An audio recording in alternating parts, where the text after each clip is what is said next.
Assalamualaikum warahmatullahi wabarakatuh. Saya Nur Afin Jazia dengan akhiran 40 dari kelas A angkatan 23. Saya akan menjelaskan tentang hubungan intertekstual. Latar belakang dari hubungan intertekstual. Menurut seorang ahli sastra yang bernama Djoko Pradopo, beliau memandang hubungan intertekstual sebagai fenomena yang penting dalam karya sastra.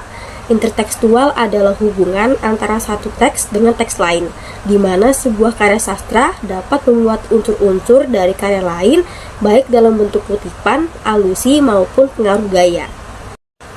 Menurut Djoko Pradopo, hubungan intertekstual tidak hanya sebatas pada pengaruh langsung dari satu teks terhadap teks lainnya, tetapi juga mencakup bagaimana pembaca menginterpretasikan teks tersebut berdasarkan pengetahuan mereka tentang teks-teks lain. Dengan demikian, intertekstual dapat memperkaya makna suatu karya sastra karena membuka kemungkinan interpretasi yang lebih luas berdasarkan konteks dan hubungan antar teks yang diidentifikasi oleh pembaca. Menurut Rahmat Djoko Pradopo, hubungan intertekstual dalam puisi adalah analisis yang melibatkan hubungan antara satu teks puisi dengan teks lain, termasuk hubungan unsur-unsur intrinsik dan ekstrinsik dalam sajak. Berikut adalah penjelasan detail tentang konsep ini. Yang pertama ada hubungan antar teks sajak. Pradopo menjelaskan bahwa intertekstualitas dalam puisi melibatkan hubungan antar teks sajak.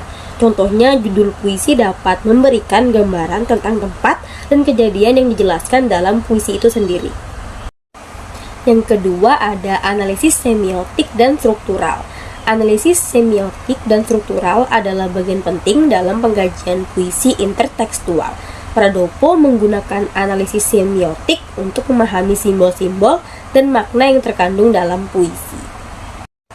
Yang ketiga, penggunaan majas dan metafora. Pradopo juga menekankan penggunaan majas dan metafora dalam puisi. Misalnya, dalam puisi Pasar Malam Sriwedari Solo, baris keempat, wajah-wajah tanpa jiwa memiliki arti orang-orang yang tanpa berpikir panjang melakukan sesuatu hal yang dianggap tidak baik. Yang keempat ada pola-pola makna yang sistematis. Varian-varian dalam puisi merupakan satu kesatuan antara matriks dan model yang saling terhubung satu sama lain, sehingga menjadi makna yang sistematis dan jelas.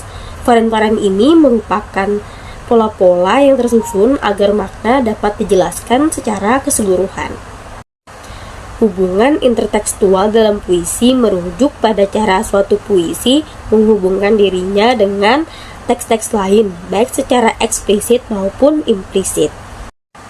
Berikut beberapa ciri-cirinya. Yang pertama ada referensi atau kutipan-kutipan dan alusi atau kiasan. Yang kedua ada parodi atau imitasi. Yang ketiga ada adaptasi tema atau motif.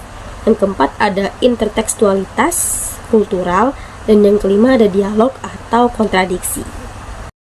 Adapun ciri-ciri hubungan intertekstual puisi menurut Ahmad Djoko Pradopo, yaitu yang pertama ada ciri khasnya sebagai tanda, yang kedua tidak boleh dilupakan hubungan sejarahnya, yang ketiga puisi tidak ditulis dalam situasi kekosongan budaya, yang keempat sajak ditulis dalam pertentangannya dengan sajak-sajak zaman sebelumnya, yang kelima sajak sering meneruskan ciri-ciri sajak zaman sebelumnya maupun menentangnya.